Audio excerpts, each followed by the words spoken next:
تو رسول اللہ صلی اللہ علیہ وسلم نے ارشاد فرمایا کہ جب قیامت کے دن جنتی جنت میں اور اہل جہنم جہنم میں چلے جائیں گے، اس سے پہلے تو نفسا نفسی کا عالم ہوگا نا، بس میں کسی طرح چلا جاؤں. جب چلے گئے نا جنت میں تو اب سکون مل گیا، دائیں ہاتھ میں اعمال نامہ سرٹیفکیٹ آ گیا، تو فوراً اپنے رشتہ داروں کی طرف بھاگے گا جن کو تھوڑی دیر پہلے کہہ رہا تھا میرے قریب مت آؤ. تو اللہ فرماتے ہیں جیسے ہی اعمال نامہ دائیں ہاتھ میں آئے گا، ہاں اقرؤوا کتابیہ، ارے ابا کہاں ہیں، اماں کہاں ہیں، بیوی کہاں ہیں، بچے کہاں ہیں، میرا اعمال نامہ پڑھو، میرا اعمال نامہ دیکھو. دکھائے گا سب کو لا لا کے، انی ظننت انی ملاق حسابیہ، مجھے یقین تھا کہ ایک دن میرا اعمال نامہ مجھے ملنے والا ہے، اسی یقین کی بیس پر تو میں عمل کرتا تھا، آج دیکھو اللہ نے میرا اعمال مجھے دکھا دیے. فہو فی عیشۃ راضیہ، اللہ فرماتے ہیں ایسی زندگی میں ہوگا کہ زندگی اس سے خوش ہوگی. یہ بھی قرآن کی عجیب بلاغت ہے. بھائی ہونا تو یہ چاہیے ایسی زندگی ہم اس کو دیں گے کہ یہ اپنی زندگی سے خوش ہوگا، لیکن قرآن کہہ رہے یہ نہیں، ایسی زندگی ہم اس کو دیں گے کہ زندگی اس سے خوش ہوگی. یہ بلاغت ہے، مبالغہ ہے. جیسے کہتے ہیں نا فلاں کی تو زندگی اس پہ مہربان ہو گئی ہے، لوگ کہتے ہیں نا یار فلاں کی تو تقدیر اس پہ عاشق ہو گئی ہے، جو سوچتا ہے زندگی اس کو وہ دے دیتی ہے. تو اللہ فرماتے ہیں ایسی زندگی کہ یہ تو چھوڑ دے کہ وہ زندگی سے خوش ہوگا نہیں ہوگا، زندگی اس پہ مہربان ہوگی، ایسی پیاری زندگی ملے گی. تو جب یہ ہو جائے گا وہ جنت میں چلے جائیں گے. تو جنت میں شروع میں تو اپنا ہی حساب کتاب ہو رہے ہیں اور یہ انار کے باغات اور یہ سیب کے باغات اور یہ نہریں اور یہ انہی میں. تھوڑے دن کے بعد اس کو خیال آئے گا یار وہ ہمارے ساتھ انڈا موڑ پہ چائے پیا کرتا تھا ایک بندہ، وسیم نام تھا اس کا، آج کل مارکیٹ میں شارٹ ہے، وہ کہاں گئے. پھر آہستہ آہستہ نا اپنے ریلیٹو یاد آئیں گے، فل ان دا بلینکس تو کر دیا کرو. وہاں جا کے بھی جنت میں بول رہے ہوں گے کیا بول رہا تھا ہم نے آگے. ٹھیک ہے، تو وہاں پھر آہستہ آہستہ بندہ بولے گا سب سے پہلے بیگم کہاں ہے بھائی. اگر مرد جنت میں گیا بیگم جہنم میں تو وہاں گئے یار ہو سکتا ہے بولے یار چلو ٹھیک ہے، یہ بھی ممکن ہے وہ کھمبا بچانے والا نہ ہو جائے نا، یہ کیفیت نہ ہو. تو وہ جائے گا بولے گا بھائی بیگم کہاں ہے، بچے کہاں ہیں، باپ کہاں ہیں، بھائی کہاں ہیں، رشتہ دار کہاں ہیں، فلانا آدمی کہاں ہے، فلاں کہاں ہے. تو آہستہ آہستہ جتنا قریبی رشتہ ہوگا نا، جس سے جتنا تعلق ہوگا وہ یاد آنا شروع ہوں گے اور وہ ادھر سزا کھا رہے ہوں گے جہنم. تو نبی صلی اللہ علیہ وسلم نے فرمایا یہ جنتی اللہ سے اپنے رشتہ داروں کے اور ریلیٹیوز کے بارے میں لڑیں گے. ظاہر ہے اللہ سے تو لڑنا بھی حرام ہے اور اللہ سے لڑنا کسی کے بس میں نہیں ہے. یہ بلاغت ہے. کیا مطلب؟ اتنی اللہ سے دعا مانگیں گے، اتنا پیچھے پڑیں گے جیسے کوئی لڑ رہا ہوتا ہے. جیسے قرآن میں آتا ہے یجادلونا فی قوم لوط، ابراہیم علیہ السلام کو جب پتہ چلا کہ لوط علیہ السلام کی قوم تباہ ہونے والی ہے، فرشتے جا رہے ہیں، تو اللہ کہتے ہیں ابراہیم ہم سے جھگڑا کرنے لگے کہ بھائی قوم لوط کو ہلاک مت کرو، کیونکہ ابراہیم نرم دل تھے تو جھگڑا کرنے لگے. اللہ سے جھگڑنا تو کفر ہے نا. تو یہ قرآن کے بلاغت ہوتی ہے، یعنی ایسی دعائیں مانگنے لگے جیسے ہم سے لڑ رہے ہوں. جیسے کوئی فقیر چپک جائے نا آپ کے ساتھ، او بھائی 5 روپے دے دے، 5 روپے دے دے، آپ کہیں لڑ کیوں رہا ہے یار، کہتے ہیں نا لڑ کیوں رہا ہے، اور جان چھڑانے کے لیے بعض دفعہ اس کو پیسے دے دیے جاتے ہیں. پتہ ہے مستحق نہیں ہے لیکن یار جو چپک ہی گیا پھلترو کی طرح پھلترو لفظ یاد رکھو، صحیح ہے نا ٹھیک ہے. تو اللہ نے یہ قرآن کے الفاظ ہیں نا، ایسے الفاظ قرآن بلاغت ہے. یہ تو حدیث میں آتا ہے کہ اللہ سے جھگڑا کرنا شروع کر دیں گے، یعنی اتنا زیادہ مانگیں گے گویا کہ جھگڑ. یاد آئیں گے یار ہمارا دوست تھا وہ جہنم میں آگ میں، تو اللہ تعالیٰ ان کے لیے، ہاں وہ جو اصل میں حدیث سنا رہا تھا نا، تو اتنی لمبی تمہید ہو گئی، وہ کہیں گے اللہ سے جا کے اے اللہ بہت سے ایسے ہمارے دوست احباب رشتہ دار تھے یصلون معنا ویصومون معنا، جو ہمارے ساتھ نمازیں پڑھا کرتے تھے، رمضان کے روزے رکھا کرتے تھے، مگر آج وہ ہمیں جنت میں نظر نہیں آ رہے. اس سے کیا پتہ چلتا ہے؟ وہ بھی یہ بتائیں گے کہ وہ مسلم تھے، کیونکہ یہ کافر کے بارے میں تھوڑی خیال آئے گا ان کو. ہائے ہائے کیسے سمجھائیں یار. یہ کافروں کے بہت، کافر کا تو پتہ ہے کہ دنیا میں اللہ نے مغفرت پہ پابندی لگائی ہوئی ہے، تو آخرت میں کہاں سے ہوگی. کافر کا تو دیکھ رہے ہیں اللہ ابراہیم علیہ السلام اپنے باپ کو نہیں بخشوا سکیں گے، تو ہم کون سا ابراہیم علیہ السلام سے آگے نکل گئے کیا.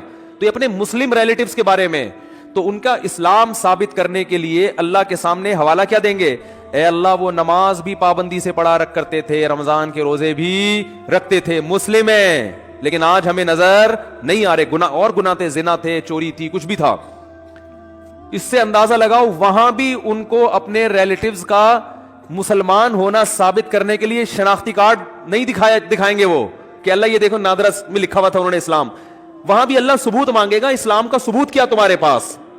تو ثبوت پیش کریں گے، اللہ تو تو جانتا ہے, تو اعمال نامہ نکال کے دیکھ لے, نمازوں میں ہمارے ساتھ کھڑے ہوتے تھے, رمضان کے روزوں میں ہمارے ساتھ ہوتے تھے, روزے نہیں چھوڑتے تھے رمضان کے, اور نہ نماز چھوڑتے تھے, کیونکہ اسلام کا رکن ہے نا یہ. تو پھر اللہ حدیث میں آتا ہے حد بندی کرے گا. اچھا تو ایسا کرو جیسے حد بندی ہوتی ہے نا, گورنمنٹ جیسے بعض موقعوں پہ جیل کے قیدیوں کو چھوڑتی ہے, تو انتہائی سنگین نوعیت کے مجرموں کو رکھا جاتا ہے, اس سے کم درجے کے مجرموں کو چھوڑ دیا جاتا ہے, اور کچھ کو تخفیف کر دی جاتی ہے کہ بھائی ٹھیک ہے سزا تو تھی 14 سال, لیکن سفارش کی وجہ سے وہ کیا کی جا رہی ہے, 7 سال کی جا رہی. تو اللہ حد بندی کریں گے, کیونکہ کچھ ایسے نمازی ہوں گے چھوٹے موٹے گناہ تھے, کچھ چھوٹے تو گناہ کی وجہ پہ جہنم میں نہیں جاتا, یعنی کبیرہ جو دوسروں کی نسبت چھوٹے تھے, ایک آدھ دفعہ کبیرہ گناہ ہوا, توبہ نہیں کی, مر گئے, تو اللہ کہیں گے چلو ان کی سزا تو بنتی تھی, مگر میں تمہاری سفارش کی وجہ سے ان کو جہنم کی آگ سے نکال رہا ہوں. تو حدیث میں آتا ہے وہ نکال لیں گے, جنتی آرام سے بیٹھ جائیں گے, بھائی چلو نکل گئے, بھائی وسیم بھائی بھی آ گئے. وسیم بھائی بھی جنت میں بھی ہوں گے, ایسا نہیں ہو کہ وسیم کو آپ بولیں گے. تو میں جن وسیم کی بات کر رہا ہوں ان میں سے کوئی بھی میرا بیان اس وقت نہیں سن رہا. تو جنتی نکالنے کے بعد پھر کہیں گے, پھر تھوڑا عرصہ گزر جائے گا, پھر خیال آئے گا بھائی وہ تو اپنا دوست تھا یار, اس کو بھی تو نکالنا ہے بھائی. پھر حدیث میں آتا ہے نبی صلی اللہ علیہ وسلم فرماتے ہیں اللہ سے آ کے سفارش کریں گے. پھر حدیث کے ظاہری الفاظ یہی ہیں, اللہ سے کیا کہیں گے, ہمارے ساتھ نماز پڑھا کرتے تھے اور ہمارے ساتھ روزہ رکھا کرتے تھے.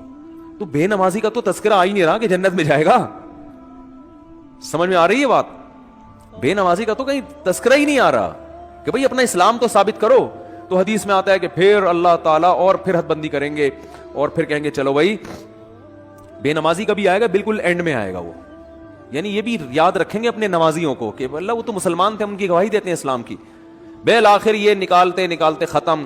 پھر نبی صلی اللہ علیہ وسلم نے فرمایا کہ نبی صلی اللہ علیہ وسلم سفارش کریں گے, کیونکہ آپ کے تو ریلیٹو محدود ہیں نا, کسی کے 10 ہیں, کسی کے 15 ہیں, سب نکل گئے بھائی. اس سے کہیں اس میں نہ آئے کہ چلو ہمارے فلاں نے ہم کو نکال دیں گے, لیکن جائیں گے بھی تو سزا بھی تو کھائیں گے بھائی. وہ تھوڑے دن کی تھوڑی ہے, وہ تو تھوڑی سزا بھی بہت ہے.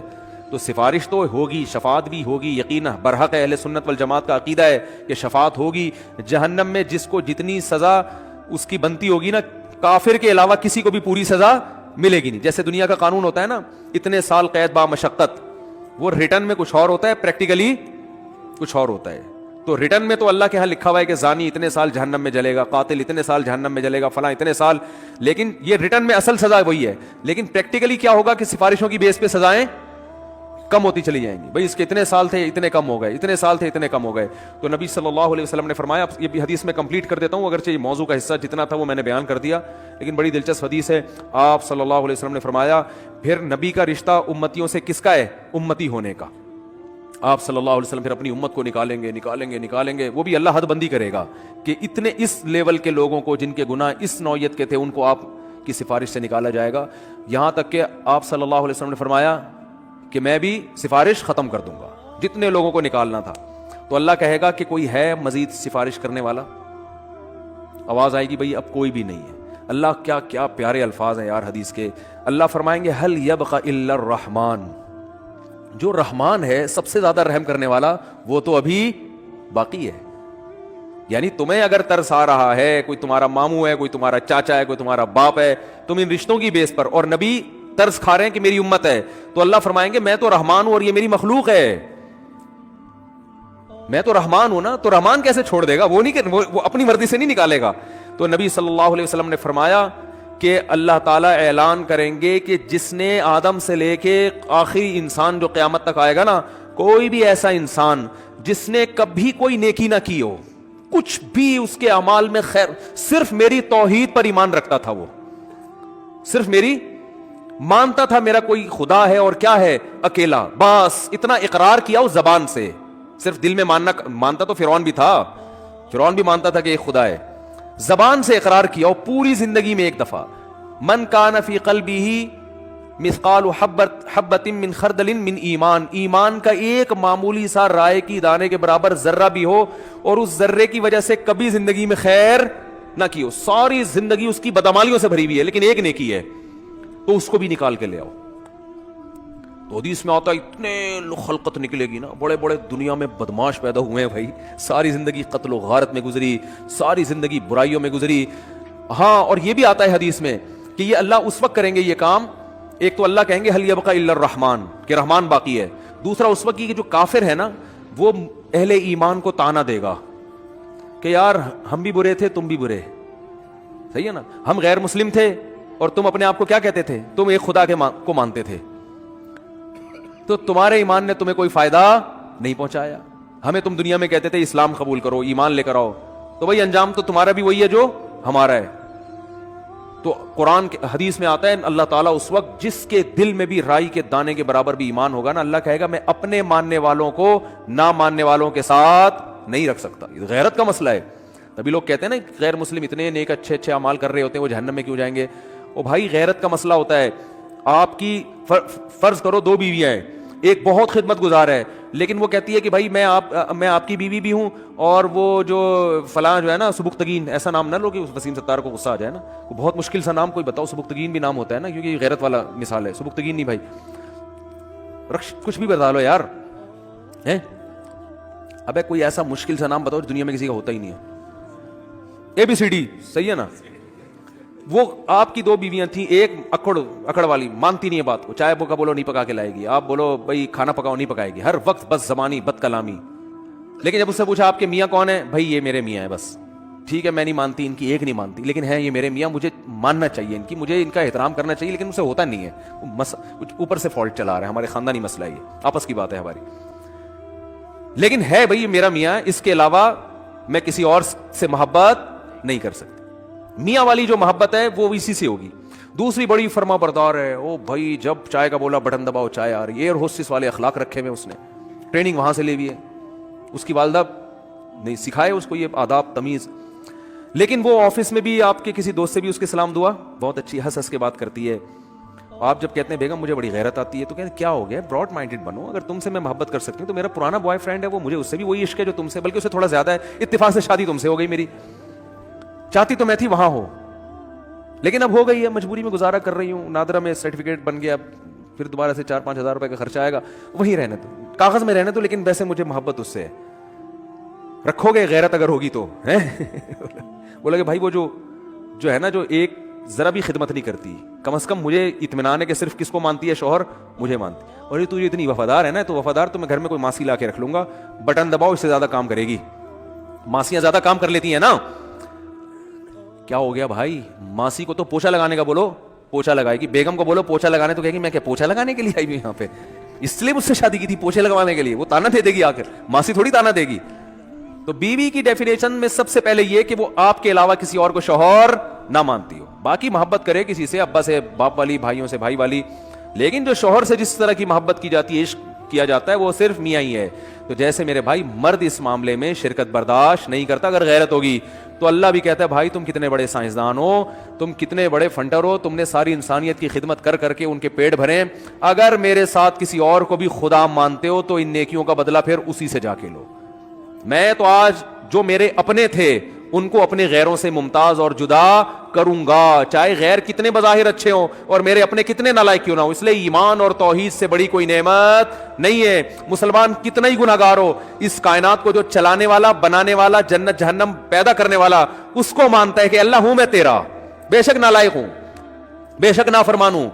تبھی یاد رکھو اپنے ایمان پہ سمجھوتا نہ کرو. جو لوگ یورپ جاتے ہیں, امریکہ جاتے ہیں, میں ان سے خاص طور پہ کہتا ہوں یار تم اگر یاشی میں لگ بھی رہے ہو, خدا کے بندو اپنے آپ کو مسلم تو کہا کرو, کم از کم برائی کو برائی تو سمجھو, اللہ توبہ کی توفیق دے دے, میں غلط کر رہا ہوں, یہ اعتراف تو کرو اللہ کے سامنے. جیسے ایک نالائق باپ, نالائق اولاد اپنے باپ کے سامنے اعتراف تو کرتی ہے یار ہم ابا کے حقوق ادا نہیں کر سکے. کتنے لوگ ہیں والدین جب دنیا سے جاتے ہیں اولاد رو رہی ہوتی ہے یار ابا کی ہم خدمت نہیں کر سکے, یار کوئی تلافی ہو سکتی ہے. تو نالائق اولاد تھی نا, لیکن ابا کو ابا تو مانا نا اس نے. تو یاد رکھو جو اللہ کو اللہ ہی نہیں مانتا, یہ اللہ کے ساتھ شریک کرتا ہے, اس کے سارے اعمال قرآن کہتے ہیں راک کے ڈھیر ہے.